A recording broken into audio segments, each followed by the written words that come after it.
प्रभु का धन्यवाद हो आज के दिन समय के लिए।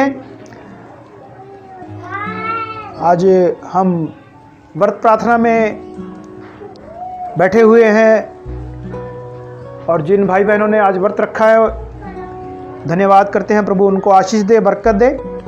और जो भाई बहन नहीं भी आ पाए हैं, जिन्होंने व्रत नहीं भी रखा है, तो आने वाले समय में वो भी व्रत प्रार्थना में शामिल होंगे। हम धन्यवाद के साथ बैठेंगे। हम वचन पढ़ते हैं दूसरा इतिहास उसका 20 अध्याय, दूसरा इतिहास उसका 20 अध्याय हम जब पढ़ते हैं, दूसरा इतिहास 20 अध्याय और उसके पहले वचन से 4 वचन तक जब हम पढ़ते हैं तो यहाँ पर लिखा है, इसके बाद मोआबियों और अम्मोनियों ने और उनके साथ कई मुनियों ने युद्ध करने के लिए यहोशापात पर चढ़ाई की। यहाँ पर एक हमें घटना पढ़ने को मिलता है कि एक राजा के ऊपर दूसरे राजाओं ने इकट्ठे होकर के चढ़ाई कर दी, लड़ाई कर दी। तब लोगों ने आकर यहोशापात को बता दिया।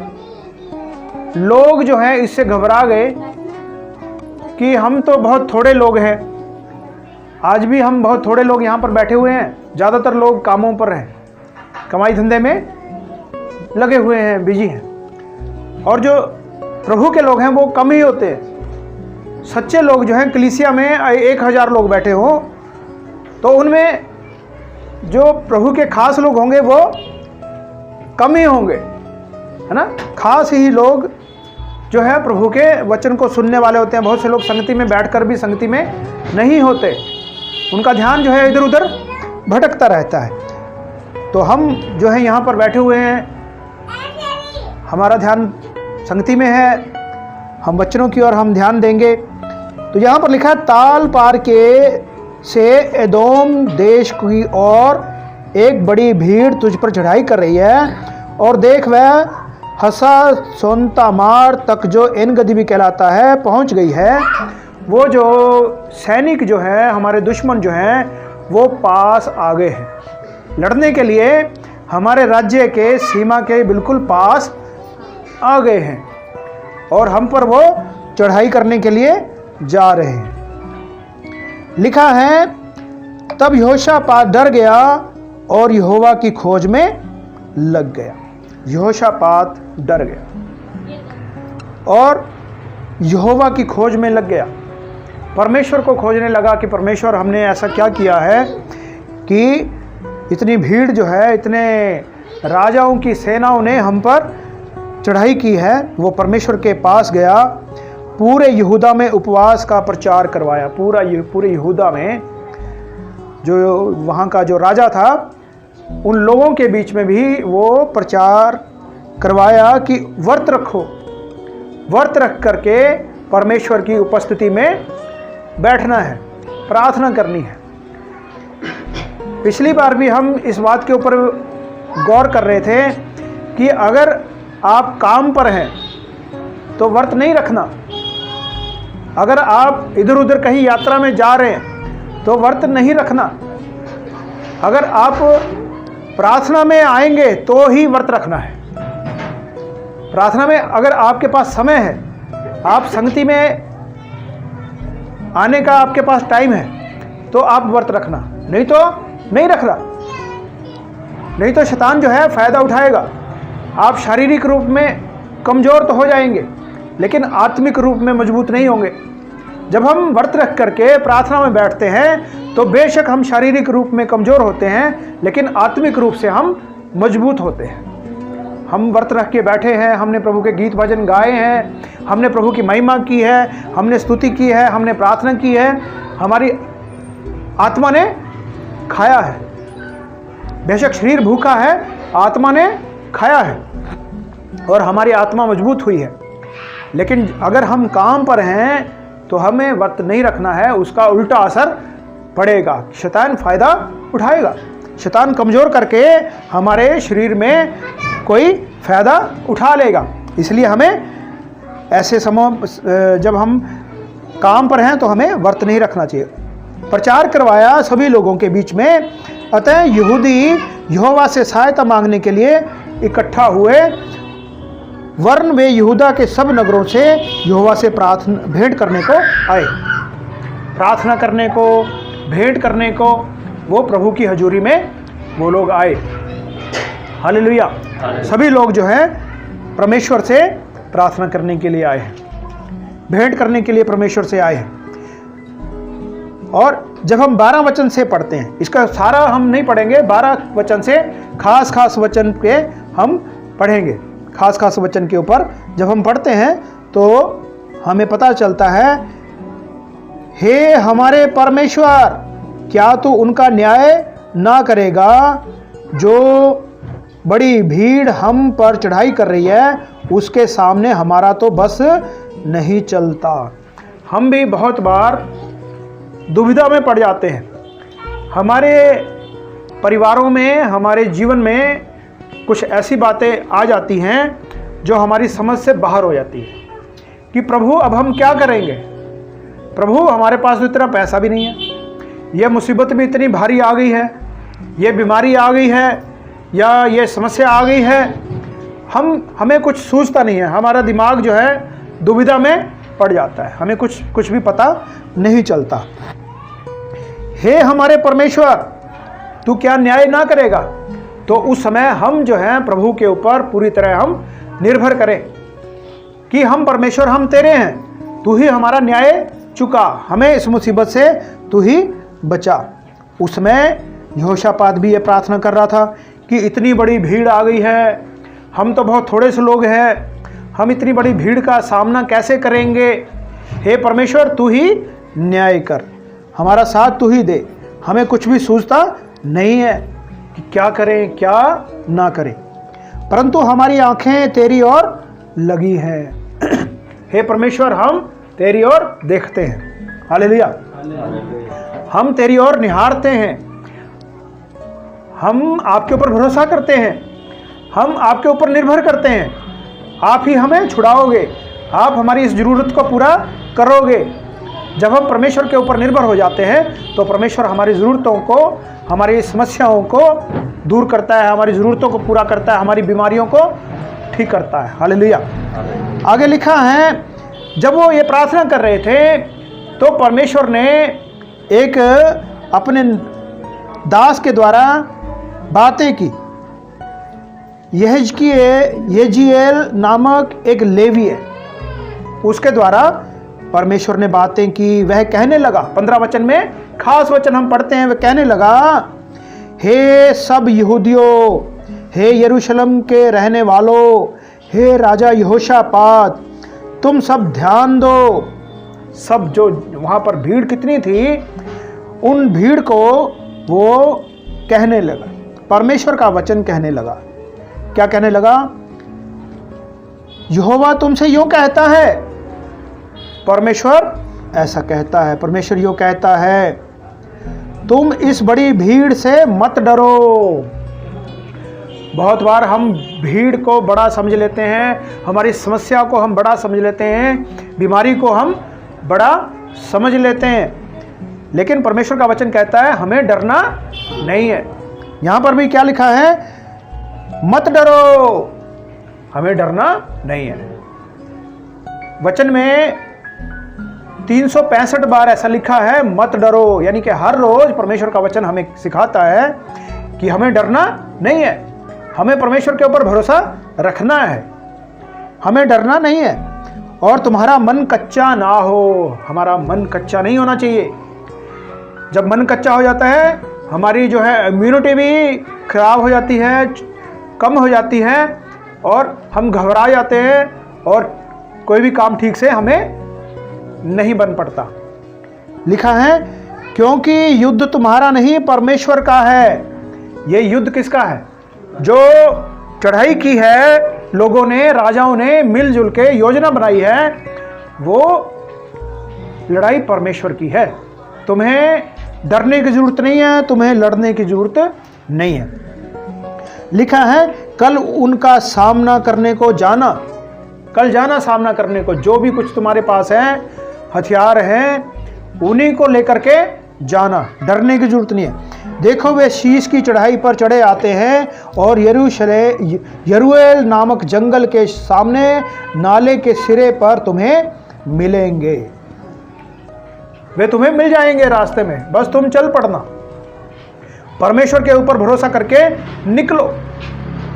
बहुत बार जो है हमारे जीवन में, मेरे जीवन में, मैं अपने जीवन में बताता हूँ, बहुत बार जो है बारिश होती है, हमने काम पे जाना होता है तो हम देखते रहते हैं बारिश हटेगी, बारिश हटेगी, बारिश हटेगी, फिर हम निकलेंगे, है ना। ऐसा होता है ना, बहुत बार आपके साथ भी ऐसा होता है। एक बार ऐसा ही हुआ, बारिश रुके ही ना, रुके ना, और मुझे काम पे जाना था, तो मैंने प्रार्थना की, प्रभु मैं काम पे जा रहा हूँ, क्योंकि काम वाले बुला रहे थे। तो जैसे ही मैं बाहर निकला वो बारिश बंद हो गई, है ना। परमेश्वर क्या कहता है कि तुम निकलो तो सही। जब हम निकलेंगे ही नहीं, डरते रहेंगे, तो परमेश्वर भी क्या करेगा? कुछ नहीं करेगा। मैं जैसे ही बाहर निकला, बारिश भी अचानक से बंद हो गई। हमें परमेश्वर के ऊपर भरोसा करके अपने कदम उठाना है, कदम को हमें उठाना ही पड़ेगा। हालेलुया। तुम इस लड़ाई में नहीं लड़ोगे, इस लड़ाई में तुम्हें लड़ना नहीं पड़ेगा। लड़ाई तुम्हारी नहीं है, तुम्हें लड़ने की जरूरत नहीं पड़ेगी। लिखा है, हे यहूदा और हे यरूशलेम ठहरे रहना और खड़े रहकर यहोवा की ओर से अपना बचाव देखना, मत डरो। फिर से कहता है परमेश्वर का वचन, मत डरो, तुम्हारा मन कच्चा ना हो, कल उसका सामना करने को चलना, यहोवा तुम्हारे साथ रहेगा। उनका सामना करने को जाना, डरना नहीं, तुम्हारा मन कच्चा ना हो। ये काम परमेश्वर का है, तुम जाओ, निकलो, कदम बढ़ाओ, आगे आगे बढ़ाओ कदम। बहुत बार क्या होता है, गाड़ी में कई बार जाते होते हैं ना हम, और सामने बहुत धुंध दिखाई देती है हमें, सड़क के ऊपर बहुत कम जो है धुंध होती है। कोई बात नहीं, बच्चों को खेलने दो, इनको आप चुप कराओगे ज़्यादा शोर मचाएंगे। तो धुंध होती है, जैसे जैसे गाड़ी आगे चली जाती है और वो धुंध अपने आप ही छटती चली जाती है, और हमारी गाड़ी जो है आगे चलती चली जाती है और हम मंजिल पे पहुंच जाते हैं। ऐसा होता है ना हमारे साथ, है ना। तो हमें निकलना पड़ेगा, अपने आप ही धुंध छट जाएगी, रास्ता साफ हो जाएगा। हम भी मसीही जीवन में ऐसे ही आगे बढ़ते जाएंगे। और ये भी परमेश्वर का वचन पा करके आगे बढ़ना का इन्होंने तैयारी की कि हमें आगे बढ़ना है। तब यहोशापात भूमि की ओर मुंह करके झुका। सब यहूदी और यरूशलेम के निवासियों ने यहोवा के सामने गिरकर यहोवा को दंडवत किया कि परमेश्वर ने हमारी प्रार्थना को सुन लिया है। धन्यवाद करो, क्योंकि उसकी करुणा सदा की है। जिस समय वे गाकर स्तुति करने लगे, उसी समय यहोवा ने अम्मोनियों, मोआबियों और सेर के पहाड़ी देश के लोगों पर जो यहूदा के विरुद्ध आ रहे थे, घातकों को बिठा दिया और वे मारे गए। जब परमेश्वर के अनुसार हम चलते हैं, अपने कदम को बढ़ाते हैं, तो परमेश्वर हमारी अगुवाई करता है। उन लोगों ने क्या किया? वे परमेश्वर के भजन गाते हुए, गीत गाते हुए लड़ाई के मैदान में जा रहे हैं। लड़ाई के मैदान में देखो कैसे जा रहे हैं। जब कह दिया कि युद्ध परमेश्वर का है, तो ठीक है भाई, परमेश्वर लड़ेगा, विश्वास करना चाहिए।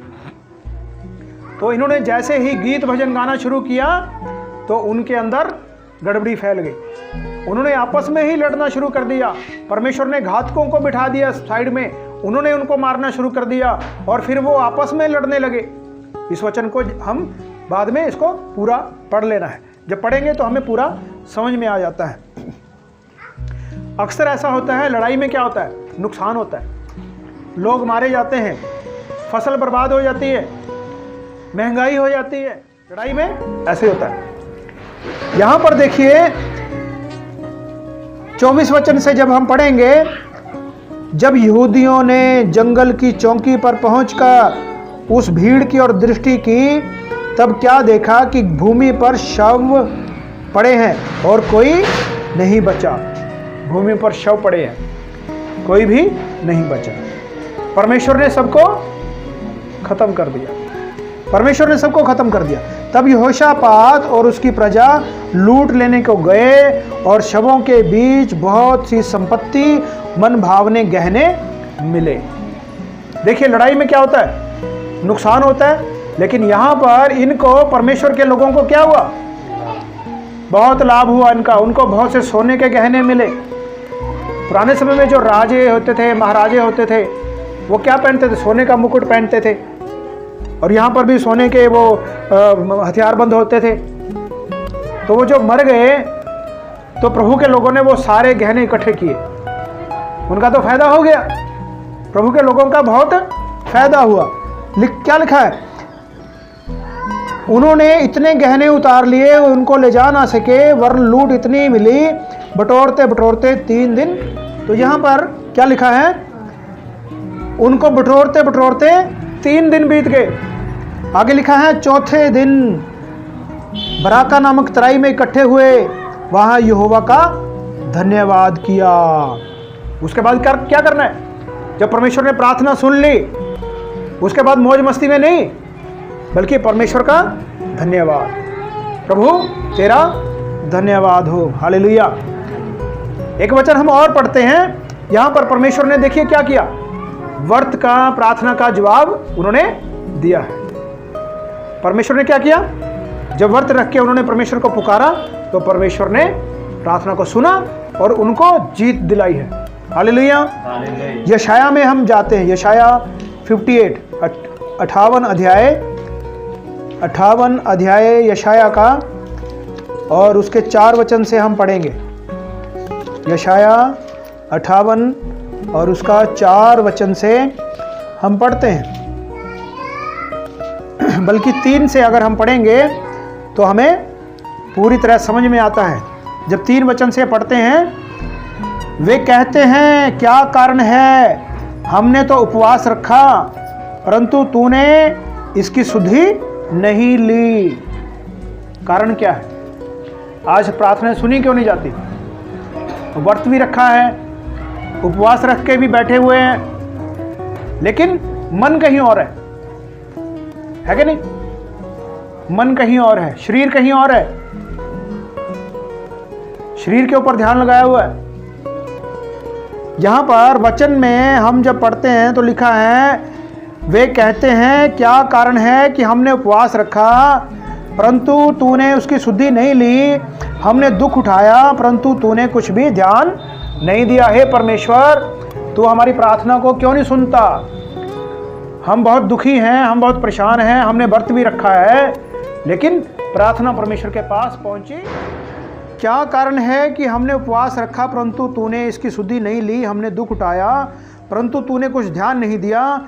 सुनो, उपवास के दिन तुम अपनी ही इच्छा पूरी करते हो और अपने सेवकों से कठिन काम कराते हो। यानी कि उपवास तो रख लिया है, काम पे,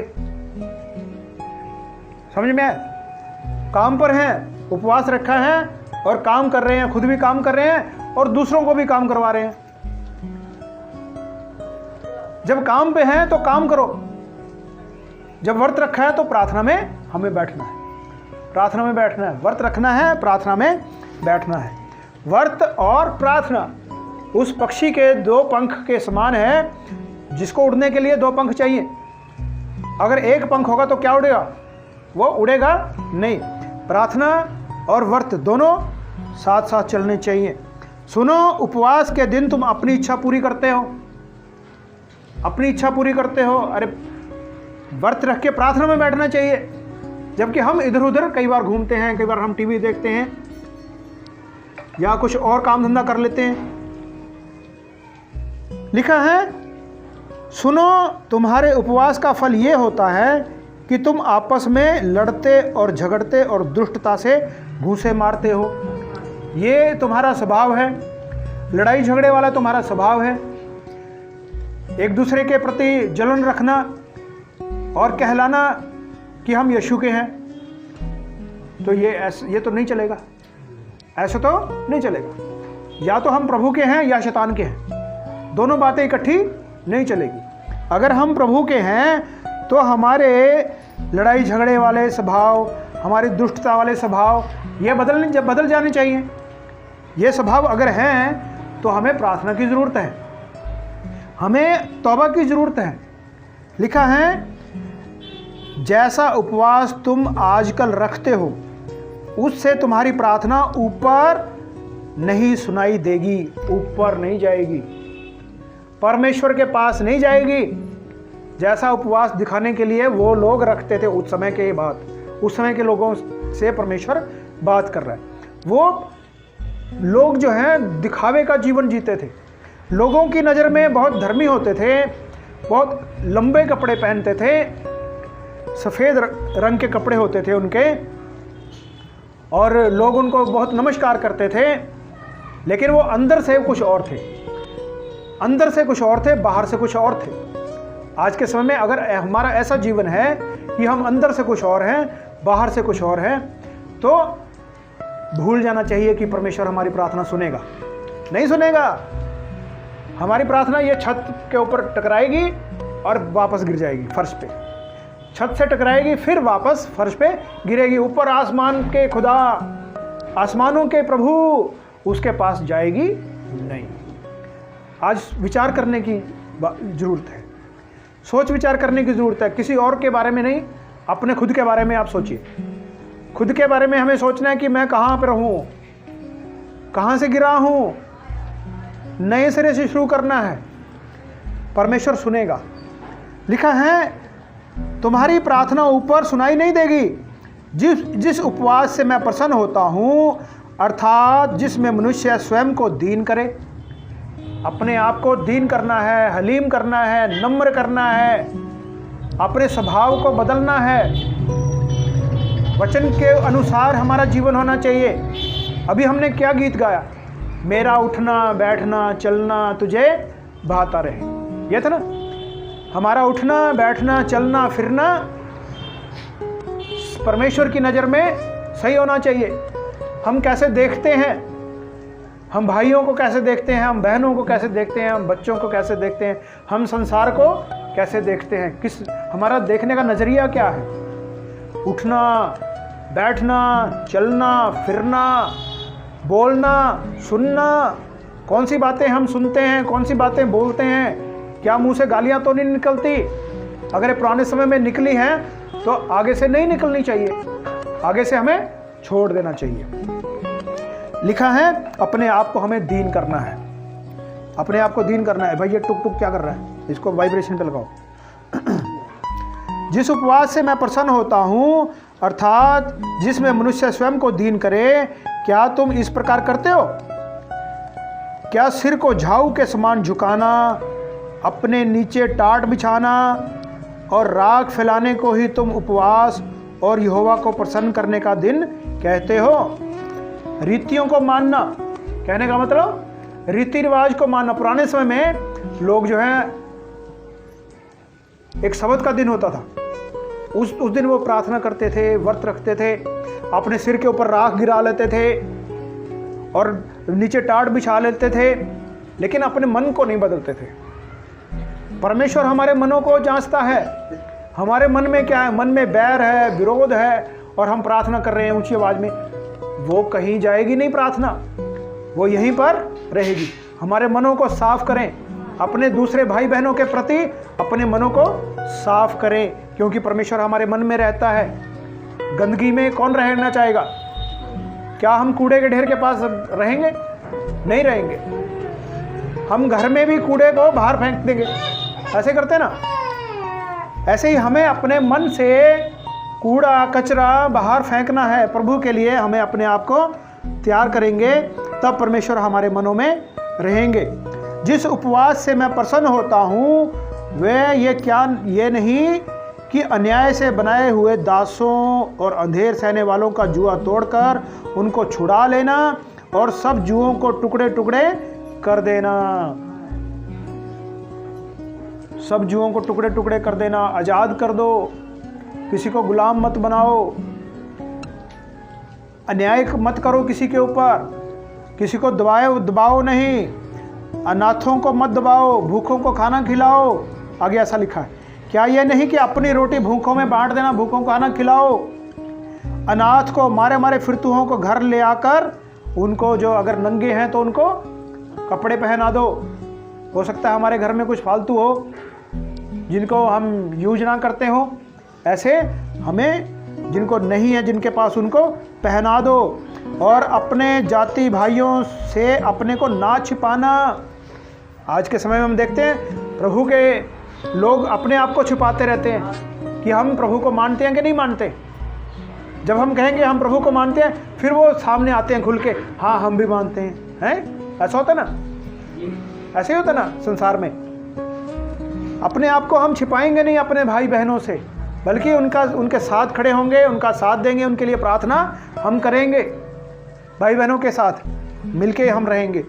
लिखा है, तब तेरा प्रकाश पौ फटने के समान चमकेगा और तू शीघ्र चंगा हो जाएगा। चंगा क्यों नहीं हो रहा? कारण क्या है कि हम अपने मन में बहुत सी बातों को जो नहीं होनी चाहिए वो लेकर के बैठे हुए हैं। प्रार्थना के अलावा हमें परमेश्वर की आज्ञा में रहना बहुत जरूरी है। हम हर समय परमेश्वर की आज्ञा में रहें, हर समय हम इस विश्वास में रहें कि कोई हमें देखता है। परमेश्वर की नज़र हमेशा हमारे ऊपर लगी रहती है। हमें हमेशा अपना उठना बैठना चलना फिरना इस बात की ओर ध्यान देना है। आपने देखा होगा कि बहुत सी जगह के ऊपर लिखा रहता है आप कैमरे की नज़र में हैं। ऐसा होता है ना, आप कैमरे की नज़र में हैं। उसमें सभी जो है क्या बन जाते हैं, सीढ़ी बन जाते हैं, है कि नहीं? भाई कैमरा हमें देख रहा है, यहाँ से हम किसी चीज़ को हाथ नहीं लगाएंगे, चोरी नहीं करेंगे, इधर उधर नहीं देखेंगे। कैमरे की नज़र में है। वहाँ पे चोरियाँ नहीं होती जहाँ पे कैमरा लगा होता है। लेकिन आज के समय में तो कैमरे में चोरियाँ होती है ना, उनको पता नहीं होता। लेकिन बहुत से जगह पे ऐसा लिखा होता है, कैमरे ना भी हो तो भी लोग समझ जाते हैं कि यहाँ पर हम किसी की निगाह में हैं। हम परमेश्वर की निगाह में हैं हमेशा। परमेश्वर हमें हमेशा देखता है, हमारा उठना बैठना देखता है। प्रार्थना से बढ़ करके, संगति वाले जीवन से बढ़ करके हमारा रोज का उठना बैठना, परमेश्वर की आज्ञा में रहना, ये ज़्यादा जरूरी है। हालेलुया। लिखा है, तू चंगा हो जाएगा, तेरा धर्म तेरे आगे आगे चलेगा, यहोवा का तेज तेरे पीछे रक्षा करता चलेगा। परमेश्वर के स्वर्गदूत तेरे आगे पीछे होंगे, तुम्हें घेर के रखेंगे, तुम्हारी रक्षा करेंगे। तब तू पुकारेगा, यहोवा उत्तर देगा। भाई अपने आप को सुधारो, पहले अपने जीवन में देखो, फिर परमेश्वर प्रार्थना सुनेगा, फिर परमेश्वर प्रार्थना का उत्तर देगा। तू दुहाई देगा, वो कहेगा मैं यहाँ हूँ। हालेलुया। फिर परमेश्वर कहेगा मैं यहाँ हूँ। यदि तू अंधेर करना, उंगली उठाना, दुष्ट बातें बोलना छोड़ दे। देखिए, अगर हम प्रार्थना करते रहेंगे, दुष्ट बातें बोलते रहेंगे, साथ साथ दूसरों के ऊपर उंगली उठाते रहेंगे, वो ऐसा है वो ऐसा है ना, फिर प्रार्थना का कोई फायदा नहीं है। फिर ऐसी प्रार्थना परमेश्वर सुनेगा नहीं, वो प्रार्थना ऊपर परमेश्वर के पास नहीं जाएगी। लिखा है, यदि तू अंधेर करना, उंगली उठाना, दुष्ट बातें बोलना छोड़ दे, उदारता से भूखे की सहायता करे, दीन दुखियों को संतुष्ट करे, तब अंधियारे में तेरा प्रकाश चमकेगा, तेरा घोर अंधकार दोपहर का सा उजियाला हो जाएगा। यहोवा तुझे लगातार लिए चलेगा, अकाल के समय तुझे तृप्त और तेरी हड्डियों को हरी भरी करेगा। अकाल के समय, अकाल क्या होता है? जब खाना पीना नहीं होता। हमारे जीवन में भी कई बार अकाल आ जाता है, पैसे की कमी हो जाती है ना, काम धंधे थोड़े से कमज़ोर हो जाते हैं, काम धंधे नीचे चले जाते हैं। लेकिन परमेश्वर कभी भी भूखा मरने नहीं देता। अपने लोगों को परमेश्वर कभी भी भूखा रहने नहीं देता। लिखा है कि शेर के बच्चों को तो कमी हो सकती है, लेकिन परमेश्वर के लोग कभी भी, उनको किसी भली वस्तु की कमी नहीं होती है। जो जिनका जीवन परमेश्वर की नज़र में सही है उन्हीं को, वो नहीं जो प्रभु के तो कहलाते हैं लेकिन है नहीं, है कि नहीं, दोगला जीवन जीते। प्रभु के तो कहलाते हैं लेकिन असल में है नहीं। ऐसे लोग प्रभु से कुछ भी पा नहीं पाएंगे। यहोवा तुझे लगातार लिए चलेगा, और अकाल के समय तुझे तृप्त करेगा, तेरी हड्डियों को हरी भरी करेगा और सिंची हुई बारी और ऐसे सोते के समान होगा जिसका जल कभी नहीं सूखता। हालेलुया, जिसका जल कभी नहीं सूखता। ऐसे पेड़ जो हैं, जो नदी के किनारे लगे हों, जो लगातार चलती है, वो कभी पेड़ सूखते नहीं है, वो हमेशा हरे भरे रहते हैं। ऐसे ही धर्मी होते हैं। लिखा ना, भजन संहिता जब पहला अध्याय पढ़ते हैं तो वहां पर ऐसी बातें परमेश्वर के वचन में लिखी हुई हैं। आगे लिखा है, तेरे वंश के लोग बहुत काल के उजड़े हुए स्थानों को फिर बसाएंगे। तू पीढ़ी पीढ़ी की पड़ी हुई नींव पर घर उठाएगा। तेरा नाम टूटे हुए बाड़े का सुधारक और पत्थरों का ठीक करने वाला पड़ेगा। यानी कि परमेश्वर तुम्हें बहुत ऊंचा उठाएगा। Hallelujah, hallelujah.